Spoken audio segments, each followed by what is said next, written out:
The April, May, June edition of Hinduism's flagship spiritual magazine, Hinduism Today, is on the shelves of major bookstores now and also online. This video gives a quick overview of its creative contents, focusing primarily on three subjects: yoga, a Hindu history for children, and Hindu festivals. When our publisher, Satguru Bodhinatha Velan Swami, was in Australia in December of 2009, along with a galaxy of Swamis from all over the world, some exciting things took place. This world's largest interfaith gathering was including global climate change in their conversations, but one religion, ours, didn't have a shared statement about this critical subject. So the Hinduism Today editors were asked to create one, and we did, and our editor-in-chief read it aloud to the Hindu community in Melbourne. Another discussion centered around yoga and whether it is a strictly Hindu practice or something more universal. Bodhinatha spoke about his views for our cameras. One of the events we were privileged to participate in at the Parliament of the World's Religions in Melbourne was an interreligious panel entitled Practicing Yoga, Covert Conversion to Hinduism, or the Key to Mind-Body Wellness for All. At this largest ever interfaith gathering, many panels, including this one, focused on the interface of cultures and religions. With yoga becoming so popular in the world, it was a natural candidate for reflection, and the results were, as you will see, fascinating. Yoga is practiced on a large scale in Hindu communities around the globe. The fact that yoga is also pursued by many non-Hindus does not negate it as a Hindu practice. Let's draw a parallel to Vipassana, the popular Buddhist meditative system. The practice of Vipassana by those who are not Buddhists does not lessen the fact that Vipassana is a Buddhist practice, not merely a practice that has its origins in Buddhism. However, it is equally true that leaders of some religions have spoken out strongly against the practice of yoga by their followers. For example, the Vatican has issued a number of warnings to Catholics about yoga over the years. In 1989, it warned that practices like Zen and yoga can degenerate into a cult of the body that debases Christian prayer. Further, the church leaders cautioned the love of God, the sole object of Christian contemplation, is a reality which cannot be mastered by any method or technique.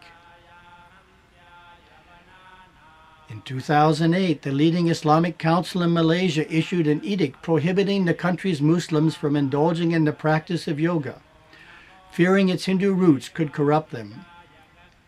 The council's chairman, Abdul Shukar Husim, explained the decision.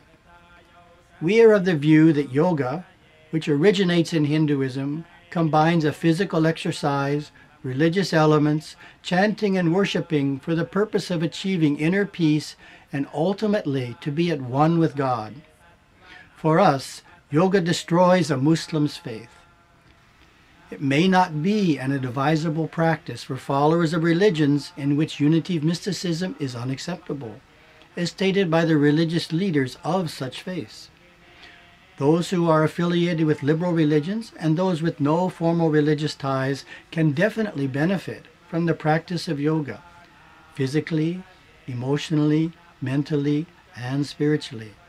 However, a caution to all who follow the path of yoga: be prepared to become gradually more and more aware of the unity of all that exists.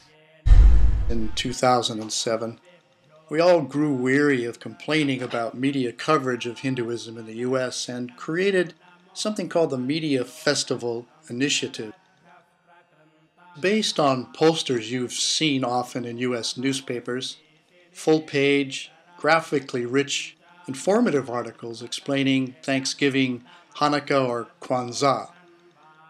We took that idea and created posters for 15 major holy days in a 32-page feature called Festivals.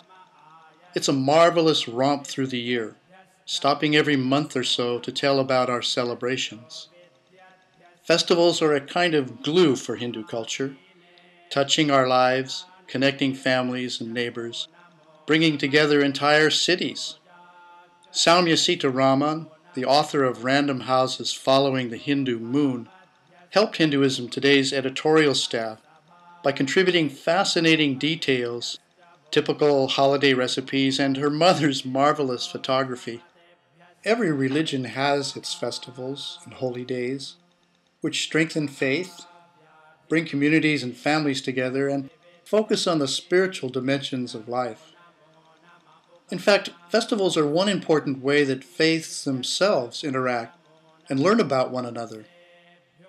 And we believe that America can discover Hinduism by learning more about our festivals.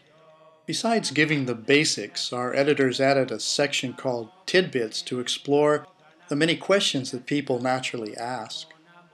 And each festival includes a fact and fiction piece which deals with misconceptions and myths about Hinduism. Then it moves on to something everyone understands, food, offering a traditional recipe. It's a magical resource you can share with co-workers, friends, and family. It's online and it's free. Just go to our webpage and search Hindu festivals. Indian history in Western textbooks for children is appallingly inaccurate and skewed toward the strange.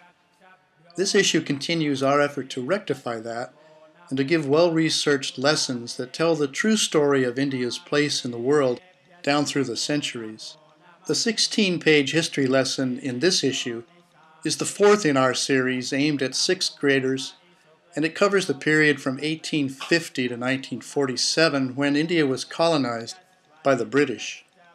Here we present the facts about the British occupancy, which you don't find in the regular textbooks in America, about the economic exploitation and sometimes the ruthless repressions that took place. You may have read other histories of this period, but get ready to discover lots of new insights into those difficult days before independence. Children learn about the colonial intrigues and attitudes, but they are also exposed to the high-minded ideals of Swami Vivekananda, whose 1893 speeches in Chicago rang around the world and introduced America for the first time to the lofty, tolerant, and theologically sophisticated Hindu faith. The lesson examines Mahatma Gandhi's Satyagraha movement, which not only led to India's independence in 1947, but inspired others to adopt nonviolent means for social change. The Indian vegetarian diet is studied as kids learn that globally those who eat with knives and forks are outnumbered more than 2 to 1 by those who eat with fingers and chopsticks. Hinduism was able to survive those centuries of foreign rule because of the power of its philosophy and culture. The rites of passage and religious initiations were two key cultural life rafts. The lesson's wide range is seen on this spread, which shows how to wrap a sari, and then discusses the life and vows of the Swami or sannyasins who are Hinduism's spiritual leaders. In this issue, physician Asim Shukla analyzes President Obama's inaugural address, and at the Parliament of World Religion, Hindu leaders spoke out on world problems and offered dharmic solutions. Digital Dharma focuses on the popular trend of streaming temple pujas to the web, and you'll enjoy Brazil's runaway TV series, Ways to India. We end this video summary with a little bit of heavenly humor and with an invitation to you to visit us on the web and explore deeper the unexpurgated richness of our April, May, June issue. Aloha and namaste.